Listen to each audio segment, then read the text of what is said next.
How to learn?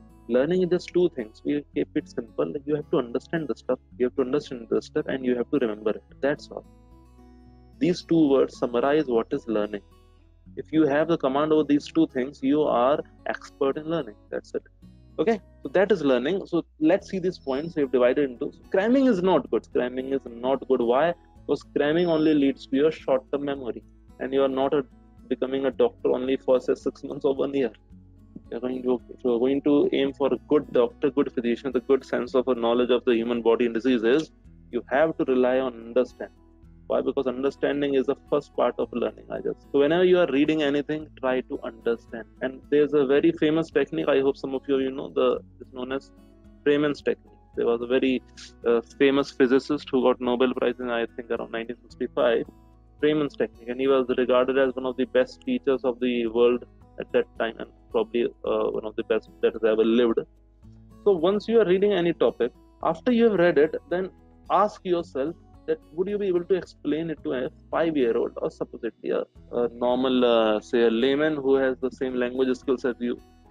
So bring on a random person and just try to explain him or her the topic. And if he or she is convinced that okay, he has got the topic.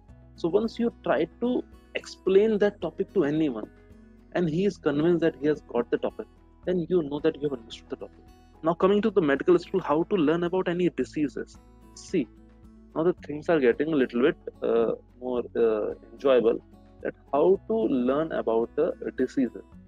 Just try to think, because see, the diseases after few years you are going to be on the other side of the table, and the patients are going to sit in front of you.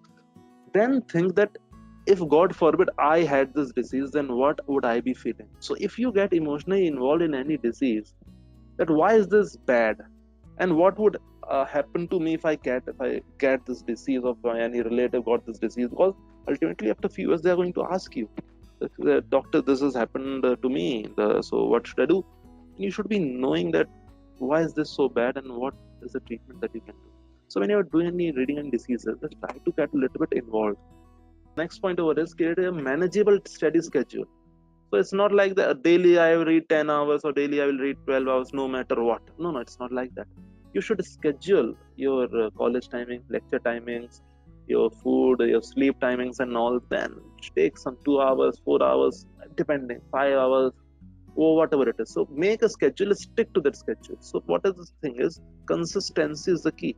Now obviously we all know we need some sleep, so 6 to 8 hours around this. Sleep is important. Sleep is most important. Why? Because during sleep your whole brain wires are getting synapses are getting strong, everything is getting rejuvenated.